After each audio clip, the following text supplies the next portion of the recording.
Hello student, welcome to let's crack nursing. So आज हम देखेंगे फीवर एंड जिसे पैरेक्सिया या फिर हाइपोथर्मिया भी बोलते हैं। तो फर्स्टली वी नो दैट कि क्या होता है डेफिनेशन फीवर का। Body temperature above normal is known as hyperthermia, जिसे कि फीवर एंड पैरेक्सिया भी कहते हैं। ठीक है।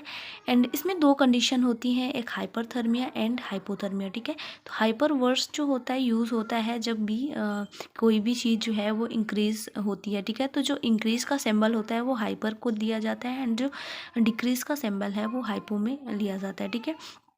तो यहाँ पे हाइपरथर्मिया का मतलब होता है कि बॉडी टेम्परेचर जब है नॉर्मल से इंक्रीज़ होती है तो उस कंडीशन को हाइपरथर्मिया कहते हैं।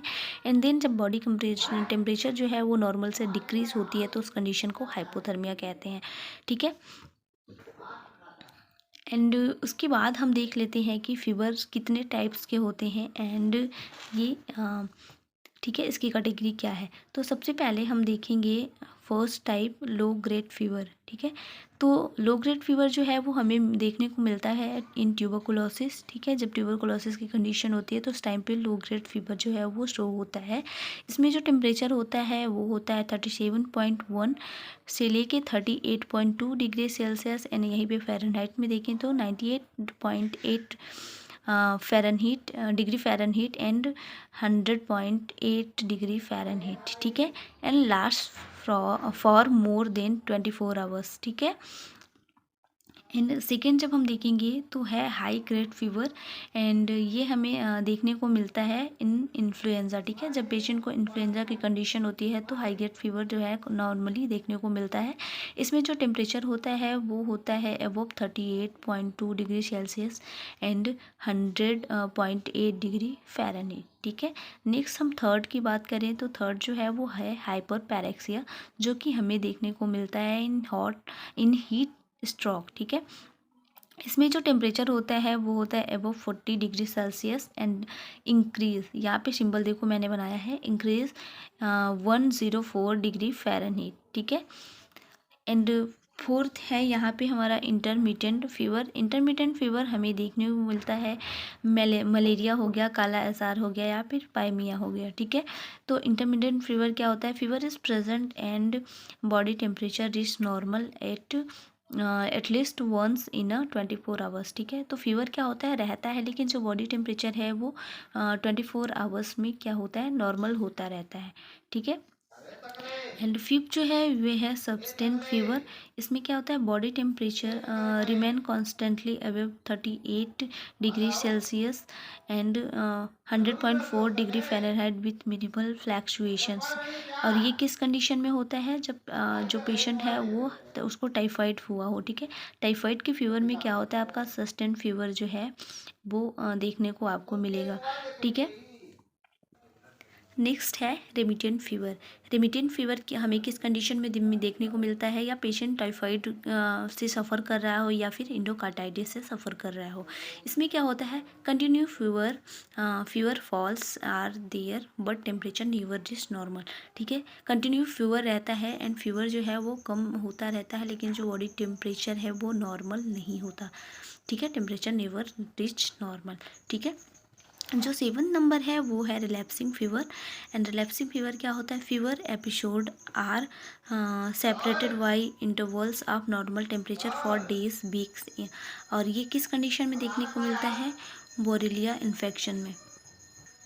एंड यहाँ पे जो नेक्स्ट टाइप है वो है इन्वर्स फीवर। इसमें क्या होता है, टेम्परेचर जो होता है rise in the early morning and rather then in evening. ठीक है।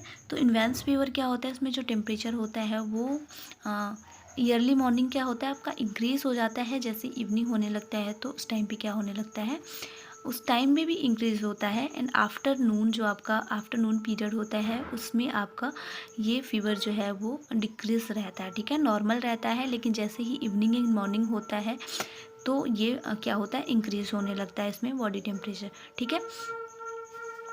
नेक्स्ट हमारा है क्राइसिस। यहाँ पे शायद मैंने नंबरिंग जो है वो मिस्टेक कर दी है, तो आप अपने नोट्स में क्लियर कर लेना।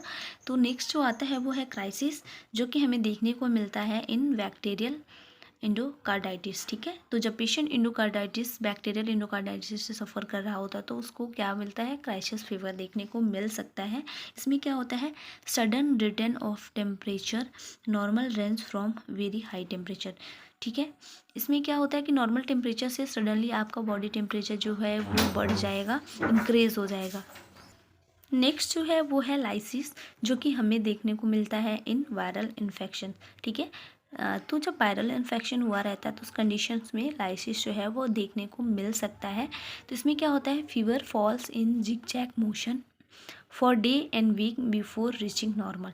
ठीक है, तो इसमें क्या होगा, फीवर आपका जिगजैग मोशन, मतलब कभी आएगा कभी नहीं आएगा, कभी कम होगा कभी हाई होगा, जैसे ऐसे जिगजैग मोशन में आपका जो फीवर है वो कुछ दिनों और कुछ हफ्तों तक चल सकता है। एंड नॉर्मल वो आने में उसको टाइम लग सकता है। ठीक है, एंड यहाँ पे नेक्स्ट की बात करूँ अगर, तो है कंटिन्यूअस फीवर, जैसे कि कांस्टेंट फीवर भी कहते हैं। ठीक है, इसमें क्या होता है, temperature variation is not more than 2 degree Celsius between morning and evening, the temperature does not normal. ठीक है, तो इसमें जो ये थिंग्स है कि इसमें टेम्परेचर जो है वो नॉर्मल तो नहीं होता, लेकिन जो टेम्परेचर का वेरिएशन है वो 2 डिग्री सेल्सियस के बिटवीन मॉर्निंग एंड इवनिंग में देखने को मिल सकता है। ठीक है, एंड ये हमें यूरिनरी ट्रैक्ट इन्फेक्शंस में देखने को मिलता है। जब पेशेंट्स यूरिनरी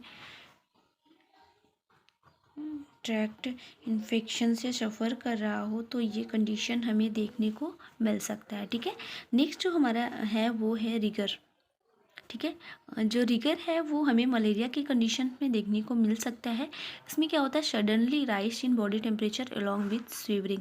ठीक है, तो रिगर आप ने मलेरिया में शो किया होगा, अगर जिसको मलेरिया हुआ होगा तो उसने देखा होगा कि हमारा जो बॉडी टेम्परेचर है वो अचानक से हाई हो जाता है एंड हमें कपकपी होने लगती है, स्वेरिंग होने लगती है, एंड वो जो फीवर होता है वो बहुत हाई होता है अलॉन्ग विथ स्वेरिंग।